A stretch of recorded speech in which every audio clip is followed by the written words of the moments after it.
Olá, boa tarde. Você acompanha agora notícias do Brasil e do mundo desta terça-feira, dia 19 de setembro. O presidente Lula pediu hoje na 78ª Assembleia Geral da ONU diálogo para resolver o conflito da Ucrânia. A fala do brasileiro, interrompido várias vezes por aplausos, abriu os discursos em Nova York. A guerra na Ucrânia escancara a nossa incapacidade coletiva de fazer prevalecer os propósitos e princípios da Carta da ONU. Não subestimamos as dificuldades para alcançar a paz, mas nenhuma solução será duradoura se não for baseada no diálogo. Lula também criticou o alto investimento em armamentos e pouco em desenvolvimento. A fala do presidente ainda passou por outros temas, como fome, desigualdade, necessidade de reformar instituições multilaterais, em um discurso muito político, interrompido várias vezes por aplausos. E o presidente ucraniano Volodymyr Zelensky também discursou na Assembleia da ONU nesta terça-feira. Essa é a primeira vez desde o começo da guerra no país dele que Zelensky foi presencialmente a Nova York para participar do encontro. Em 2022, ele participou remotamente. A Ucrânia foi invadida militarmente pela Rússia em fevereiro do ano passado. Ele se apresentou com uma camisa verde musgo no plenário, como tem usado durante todo esse período da guerra, diferentemente dos outros líderes de Estado de países do Ocidente que foram de terno. A Organização para a Cooperação e Desenvolvimento Econômico elevou sua projeção para o crescimento do Produto Interno Bruto Global neste ano. A previsão é de um aumento de 3%. O número mais recente está em seu relatório interino de perspectiva econômica trimestral, divulgado nesta terça-feira, intitulado Confrontando Inflação e Baixo Crescimento.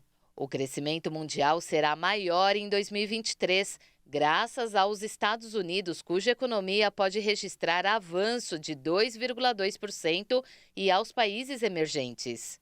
O PIB do Brasil vai crescer 3,2%. A Índia deve registrar avanço de 6,3%, a Rússia 0,8% e a África do Sul 0,6%. Entre os países do Grupo BRICS, apenas a China teve perspectiva de crescimento revisada para baixo, a 5,1% do PIB. Na zona do euro, o crescimento em 2023 será de 0,6%, afetada pela Alemanha, que pode entrar em recessão. A Espanha vai registrar o crescimento mais expressivo entre os principais países da eurozona, com um avanço de 2,3% do PIB. Em 2024, o crescimento mundial será de 2,7%, ainda sob efeito da inflação e das taxas de juros elevadas. Há mais de 18 meses, os bancos centrais de todo o mundo aplicam aumentos consideráveis das taxas de juros para conter a inflação, reavivada pela pandemia e pela guerra na Ucrânia. A cidade do Cazaquistão lançou ônibus elétricos para modernizar as suas frotas de transporte público como parte da sua colaboração com a China para o desenvolvimento verde. Em 2013, o presidente chinês Xi Jinping delineou pela primeira vez a sua visão econômica em Astana, a capital do Cazaquistão. Agora, esta cidade de 1.500.000 habitantes está passando por uma reforma em seus ônibus, o meio de transporte público mais popular entre os habitantes locais. A cidade recebeu recentemente 320 veículos novos, entre os quais 20 são ônibus elétricos fabricados na China. São uma parte fundamental da ambição do Cazaquistão de se tornar uma superpotência verde. No Cazaquistão, as marcas chinesas são agora associadas à qualidade por serem confiáveis, modernas e utilizarem a mais recente tecnologia. Uma onda de calor sufocante na Austrália afetou os corredores da Maratona de Sydney, com 26 pessoas levadas ao hospital e 40 tratadas de exaustão pelos serviços de emergência. Segundo o Departamento Meteorológico Nacional da Austrália, partes do sudeste do país, incluindo Sydney, estão passando por uma onda de calor na primavera, com temperaturas esperadas de até 16 graus Celsius acima da média de setembro. De acordo com o Departamento de Meteorologia, são esperados vários recordes do início da primavera e sejam quebrados nos próximos dias, chamando o calor de muito incomum para setembro. Na quinta-feira, as temperaturas devem passar dos 30 para os 22 graus Celsius. As fontes termais da Austrália seguem um inverno com temperaturas bem acima da média. Os cientistas alertam que eventos climáticos extremos, como ondas de calor, só se tornarão mais comuns e intensos a menos que o mundo pare de queimar combustíveis fósseis que aquecem o planeta. E aqui no Brasil, o Instituto Nacional de Meteorologia, o INMET, emitiu um alerta de nível laranja para a onda de calor que deve atingir o Brasil até o dia 22 de setembro. O alerta é o segundo mais grave na escala de perigo. Os locais mais afetados pela onda de calor, segundo o INMET, devem ser Mato Grosso do Sul, São Paulo, Mato Grosso, norte do Paraná, oeste de Goiás, sudoeste de Tocantins e a região do Triângulo Mineiro.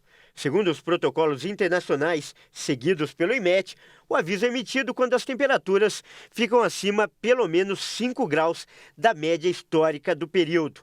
A previsão é de que as temperaturas passem dos 40 graus em algumas regiões do centro-oeste e norte e no interior de São Paulo. Junto com a onda de calor, há a previsão de baixos índices de umidade relativa do ar para essas áreas. Os avisos podem ser classificados como amarelo, quando é perigo potencial, laranja, quando é de perigo e vermelho, grande perigo. Ou seja, a situação atual é a segunda mais grave da classificação. O aviso de onda de calor foi emitido às 11 horas de segunda-feira e deve permanecer até às 18 horas de sexta-feira. No entanto, o INMET aponta uma possível piora da situação a partir de sábado. Por isso, o aviso será reavaliado diariamente ao longo da semana. A cidade de São Paulo registrou o dia mais quente de 2023 nesta segunda-feira, com temperatura máxima de 33,3 graus. O valor ultrapassa o recorde de domingo, que era de 33,1 graus. Entre os meses de junho e novembro, as baleias jubarte estão em período reprodutivo, época em que se aproximam da costa brasileira. No Espírito Santo, a passagem dos cetáceos é acompanhada pelo projeto Amigos da Jubarte, fundado em 2014.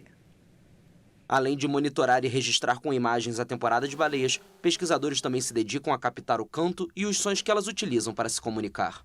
Mas o canto da baleia para mim é o mais legal, porque a gente pode fazer estudos com esses cantos e a gente compara os dados, os cantos que a gente escuta aqui com cantos de outros lugares do Brasil, do mundo inclusive, e faz comparação entre esses cantos. Então é muito legal e é realmente uma sensação muito boa de escutá-las assim.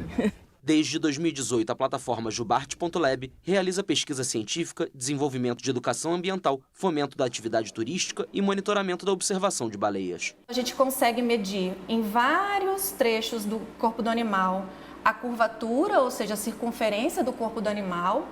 E nessa posição bem retilínea, a gente consegue ter a visualização dos pontos, do ponto inicial até o ponto final. Então a gente tem o entalhe da nadadeira caudal até a parte mais frontal da baleia, e todo o contorno bem aparente. O material captado no mar revela como o tráfego marítimo pode perturbar os animais. E aí, nesse momento de estresse, a gente consegue observar que as atitudes do animal já mudam, né? Ele se locomove mais rapidamente, às vezes ele está em descanso, ele começa a se movimentar mais ativamente, aumenta a velocidade de nado, ele pode estar num trajeto retilíneo, ele começa a se deslocar sem uma trajetória muito bem definida. De acordo com os pesquisadores, da mesma forma que a população de jubartes vem crescendo, o tráfego de embarcações também vem crescendo, o que aumenta o risco de colisões. E essa edição fica por aqui. Você acompanha outras informações logo mais às 5 da tarde com Beatriz do Vale. E eu volto no Jornal das 18h30 ao lado de Juliana Dariva. Até lá.